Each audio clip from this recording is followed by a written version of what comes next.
abren y entonces ya no tendría este factor porque provocarnos a la alteración. Este otro autor dice que ojos con glaucoma pueden separarse en pequeños y grandes, cierto, ¿no?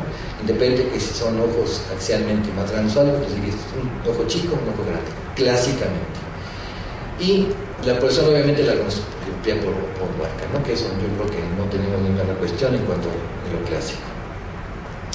En esta entidad existen cambios dinámicos y no solo anatómicos. Hay que entender que igualmente todo lo dinámico de la presión intraocular tiene que ver con anatomía, pero ahí es donde viene ya o sea, donde vamos a juntar nosotros aquí estas dos entidades, ¿no? Entonces, sabemos que el glaucoma de ángulo cerrado ocurre más frecuente, cierto, en ojos sumamente con el conducto axial más corta, ¿sí? Con cámara anterior más angosta y que estalino relativamente más grande. Entonces, nuevamente, definiciones o conceptos clásicos. Y se entiende. Sin embargo, bueno, mucha gente tiene la capacidad, la inteligencia y el don de estudiar todo esto y se nos van escribiendo y se va todo publicando, todo está publicado. Entonces, que no, simplemente nosotros pensamos que los asiáticos son los que tienen más cuestiones de cámaras estrechas y consecuentemente glaucomas de ángulo cerrado. Sin embargo, en este estudio nos dice que, por ejemplo, la cámara anterior y la profundidad de la misma no varían en mucho.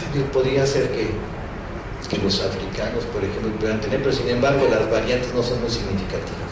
Entonces, prácticamente la amplitud y la profundidad de la cámara anterior, dependiendo por lo menos en estas tres entidades, no hay mucha diferencia. Entonces, si no es esto, ¿qué otras cosas pueden ser? Nuevamente, hay que recordar esto: aspectos dinámicos y no solo anatómicos, ¿no? Lo anatómico es lo que tenemos aquí en nuestra preparación. Sin embargo, también no se ha tomado en cuenta que muchos de los estudios o varían muchas cuestiones para analizar en estudios con luminosidad, ante presencia de luz o el tamaño de la pupila. Entonces, cuando vamos a pedir un estudio, realmente es con luminosidad. Entonces, hay forma, y ahorita lo vamos a mostrar, donde los grandes cambios que hay en presencia de una pupila en presencia de luz o sin luz, y las respuestas fisiológicas en el ojo pueden variar técnicamente poco. Bien, nuevamente nos referimos a estos estudios, estos equipos, porque por lo menos en el área de glaucoma, yo creo que en muchos casos son fundamentales. Entonces, como les mencionaba, el estrechamiento de los ángulos en la oscuridad. Entonces vemos prácticamente, y esta imagen sí quiero que la analicemos para lo que sigue. Esta es una fotografía en cuestiones de oscuridad, donde se ve un ángulo amplio. Prácticamente aquí no hay inclusión aquí a nivel de la malla trabecular. Sin embargo, en presencia de luz, mecánicamente sabemos que hay una midriasis que puede aumentar el grosor del iris periférico y consecuentemente ocluir la malla trabecular. Sin embargo, vean una cosa importante. Nosotros ahorita, si vemos estas imágenes, bueno, presencia de luz, midriasis, presencia de oscuridad, presencia de luz, como se ve. Sin embargo, vean la posición del cuerpo ciliar, cómo se transforma aquí con respecto a siendo el mismo. Entonces, ya empiezan a haber cambios que solamente los podemos mostrar esto, ¿no? Entonces, existen dos factores determinantes para el cierre angular. Uno sería la posición del iris relativa a la media trabecular, el concepto que todos los vemos, y algo importante, el volumen del iris, ¿no? El volumen.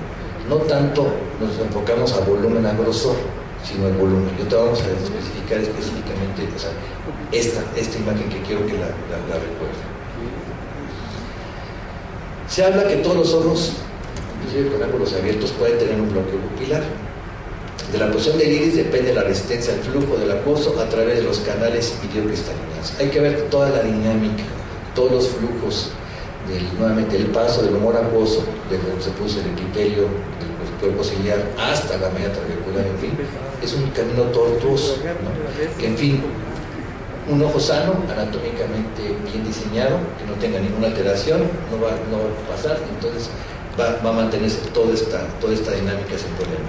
Pero salva que la resistencia relativa presente en todos los ojos, pero es mayor en algunos. Aquí el problema es el por qué. Se habla, por ejemplo, que en los casos existen canales largos y canales angostos. Eso se refiere a lo siguiente: la dinámica del humor acuoso, no tanto su producción, como les mencionaba, es un poquito compleja. y compleja no únicamente en cuestiones del paso, sino que existen muchos factores que lo pueden detener, o sea, alentar este flujo en la cámara posterior para su paso a la cámara anterior. Ejemplo, aquí ya se confirmó que puede haber de 1 a 8 milímetros mayor de presión por detrás del iris. Entonces, algo pasa en la cámara posterior. Si esto se ve, entonces frecuentemente tenemos cierres angulares crónicos al aumentar la presión en la cámara posterior, empuje del iris periférico hacia adelante y consecuentemente cierres parciales del ángulo crónicos, ¿no? Entonces, si el iris por este efecto se mueve hacia la córnea, va a haber un cierre angular y dependerá de los siguientes puntos: la posición basal del iris, ¿cierto?, su rigidez, la diferencia que oímos de las presiones y la resistencia de los canales iliocristalinianos, ¿no? Entonces, nuevamente, dinámicamente, con la anatomía, ya empezamos a ver algunos cambios. Se habla, y lo defiende en el artículo, una revisión que los invito a que cuanto lo puedan tener, lo lean, para sentarse y disfrutarse una buena revisión, que habla que el iris es una esponja, ¿no? Y como nosotros lo vemos en la lámpara de un asiento, ¿no? Y aquí eso nos confirma, que nos habla que si el iris asumiendo que no perdiera el volumen al dilatarse, casi siempre lo perdiera. Esto es, conforme se va viendo una midriasis, aquí como está, por ejemplo, aquí en presencia el porcentaje del área que se modifica en cuestión de segundos, sí coincide. O sea, el ojo, el iris, pero a la hora de dilatarse, cierto, puede haber un engrosamiento, pero ¿qué es lo que sucede? También se deshidrata un pie de líquido. Entonces eso nos habla del volumen de lo que puede haber. Entonces ese es el factor en el cual, porque hay muchos ojos con ángulos, no grado 4, vamos a poner un grado 2 o 3, en presencia de midriasis no producen bloqueo angular. Entonces tiene la capacidad nuevamente estériles de exprimirse, y con esa finalidad no produce el bloqueo mecánico o apoyo sobre la malla trabecular. Entonces, en ojos que tuvieron cierre angular retuvieron más volumen y ya no bajo dilatación que en el grupo control. Y aquí estoy nuevamente con esa cosa. Entonces tiene la capacidad este iris nuevamente de retener o algo, y esto por las diferencias en el tejido conectivo del iris, ¿no? Entonces es un factor que nosotros lo veíamos. Regresando al iris platón, se habla que los dedos ciliares anteriores son importantes porque indican una inserción más anterior del iris, no porque estén empujando hacia esto. Entonces, nuevamente, el poder visualizar los procesos involucra nuevamente el número, la cantidad de exposición, tener la oportunidad de ver los procesos y verlos directamente a través del endoscopio.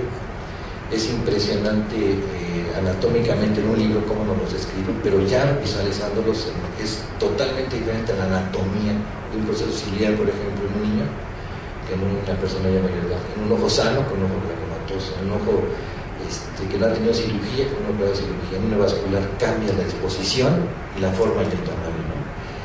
Entonces sí es importante tomar en cuenta el volumen del iris y el periférico anterior, porque va con o sin bloqueo de la malla trabecular.